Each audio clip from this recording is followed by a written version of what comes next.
You know, a few weeks back, I was told I needed to pick a theme for my presidency.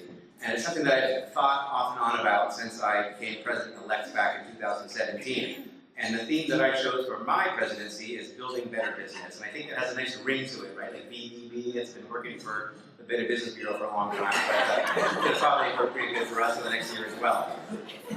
But let me start by addressing one of the biggest fears I think that is out there in the Realtor community today, and that is the fear that you all are going to be replaced by an app. And when I say an app, I don't necessarily mean an app. What I mean is it's like a euphemism, right, for a collection of software, hardware, and services, both human and non-human, powered by artificial intelligence, that will work seamlessly together to make it much easier, quicker, and dare I say it, less expensive to sell a property. Now, who here is worried just a little bit about this app-powered real estate sales future? Anybody? Right, okay, I know, I've talked to some of you about this before. So if you spend any time at all, like I do, I spend way too much time on this, on Realtor Facebook groups, you know, on the internet, nationwide, you'll see that it's a topic of significant concern coast to coast. And I'm here to tell you that if all you do is take a listing agreement, snap some photos, list a home in the MLS, negotiate the price and terms of the deal, and shepherd the sale through to closing, you do have a lot to worry about. The devil is in the details, of course, but the mechanics of all of that is relatively straightforward in most cases. If that's all you're doing for your clients, you can probably kiss your business goodbye. Of course, most of you do a lot more than that. You bring tremendous value to the transaction, and to your clients and the public outside of any transaction. But I ask you, what specifically does that value look like? What do you do beyond just the basics of making a sale happen? And how do you powerfully demonstrate your value proposition to current and prospective clients? Anyone hear about the Measure A in Scotts Valley? Anybody hear about that? No? Well, I'm going to tell you about it. It passed last November, and it established a $108 parcel tax for 5 years to fund education programs, staffing, and technology for Scotts Valley schools. The folks in Scotts Valley, they are very proud of their schools, and they know that their excellent schools underpin, to a large extent, the handsome values of their homes. And who works tirelessly to help Measure A pass? Anybody know? Derek Tim, our own Derek Tim, who is now, by the way, a member of the Scotts Valley City Council, in addition to being an outstanding member.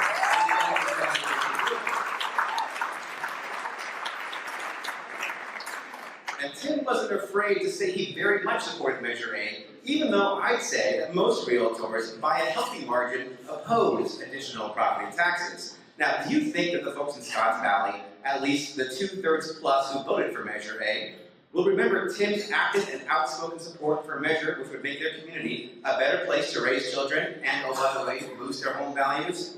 I think yes. I think yes, they will. Because Tim has shown that he cares about them. In 5 years, when you'll be able to sell your home with a click of a button to an iBuyer, do you think they might at least want to talk to Tim before they click that button to see what he can do for them? I think so. Tim, you see, is not apathetic. He is engaged. He's all in. He's not about to be replaced by an app because he serves his clients in ways that an app never can. Now, I haven't looked into Tim's sales numbers, but if I had to guess, I'd say he's building better business in ways that will pay off for many years to come. Now, have you ever heard about that real estate technology company they have up there in Seattle? The name starts with a Z, right? And also, if you look on all these Realtor Facebook groups, which I'm talking about, there's quite a bit of wailing and gnashing of teeth about Zillow, Zillow ads, and Zillow iBuyer, just goes on and on.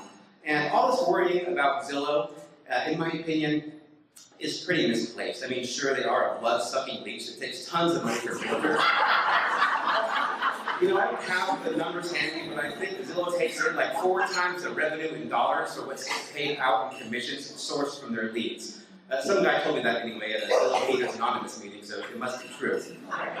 But if you ask me, Zillow was a fart in the wind. Because what happens when Amazon, also based in Seattle, buys Zillow, or Microsoft, also based in Seattle? Zillow has a $6.8 billion market cap. Amazon has a $791 billion market cap. It's only a matter of time before Zillow gets bought up and really weaponized into an app that goes after the core of our business. You just wait. Or don't wait. Don't be apathetic. Take charge. Do something. Get involved. Sacrifice. Yes, sacrifice. Time, money, convenience. The challenges our industry is facing are epic, and we need to be unified, oars in the water, and ready to row together. we must make sure that we are partnering with the right companies and organizations that have the size, technologies, and leadership to tackle the onslaught we're already facing from the billions being invested by companies looking to squeeze us out. Our association needs to be more involved in our community to show them that we care, that realtors matter, that realtors are part of the solution, not a part of the problem. And if you haven't noticed, we have big problems, big problems. Our housing market here in Santa Cruz, it is screwed. All throughout California, but especially in Santa Cruz, adjusted for cost of living, the poverty rate in Santa Cruz County is the second highest in the entire state of California. We as realtors need to recognize that the way we housed people in the past no longer work for the majority of the population. How many of you have clients with good paying jobs? I'm talking doctors and lawyers and college professors, etc., who just can't find any home they can see themselves living in around here. I'm guessing every single one of you has clients like that, and that's a problem. That's a problem for our clients, and it's a problem for our business. We get paid on transactions. No transactions, no pay. Let me ask you, what kind of house did you buy when you were in college? Anybody? Even if you could have afforded it, would you have wanted to buy a house then? For most of you, the answer, I'm guessing, is probably no. And that's because home ownership is not right for everyone at every stage in their lives. I put it to you that UC Santa Cruz students would be better off living in large apartment buildings than they would be living in single-family homes, which were designed, after all, for single families. It's a shame that there are very few large apartment buildings in Santa Cruz where UCSC students might actually live. We have a dire need for housing. I'm very pleased to see that our new Governor Newsom is actually putting some serious dollars behind housing in his new budget. He wants to build 3.5 million new housing units in the state of California. Now that is ambitious, and it's probably not going to happen, but at least the conversation is going in the right direction. And the housing of the past in Santa Cruz is not going to look like the housing of the future. It can't, because there simply is not enough land and water to go around for that. We need more housing, and it has to be dense housing, and there's going to be a lot of it will be rental housing as well. And that's just fine, because we need lower rents, so young people will be able to save money for down payments. So they can buy a house in their 30s instead of waiting until they're in their 40s or 50s. So we have a more efficient housing market that better meets the needs of the people who actually live here today.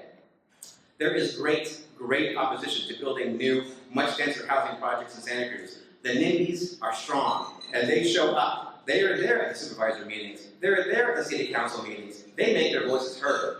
We need to show up too and make our voice heard. We need more housing, and we need it now. We need to fight the notion that denser housing means housing that nobody wants to live in. Ever hear of Paris, France? Paris has 4 times the density of San Francisco, and last I checked, there's no shortage of people who want to live in Paris. Our association needs to stand up for housing. I'm glad to tell you that we recently modified our mission statement to include the word housing. By supporting housing, we are showing our clients, our community, that really we are in the housing business. We make housing happen, and we make housing better for homeowners, for future homeowners, and for everyone in our community. Because we believe that attainable housing makes for stronger, safer, and healthier communities. Let me ask you, do you think that the public thinks realtors in general care about safer, healthier, stronger communities? I don't think that's what they think. And it's not really surprising, because that's not really the message that we've been sending out. I say we build a better business. I say we flip the script. I say, starting right here in Santa Cruz, California, we turn all that around. We can advocate for more, better, and affordable housing in our community, while at the same time promoting homeownership and fighting for private property rights. Those things are not mutually exclusive. Actually, they go hand in hand. I think this means that we as an association need to raise our profile. We need to be more active and engaged in our community. We need to not be afraid to take strong public positions that may alienate some people, just as Derek Tim was not afraid to come out so strongly in favor of Measure A in Scotts Valley. If we're able to do that as an association, as a profession, and individually as practitioners and neighbors, we will, without a doubt, enhance the realtor brand in our community.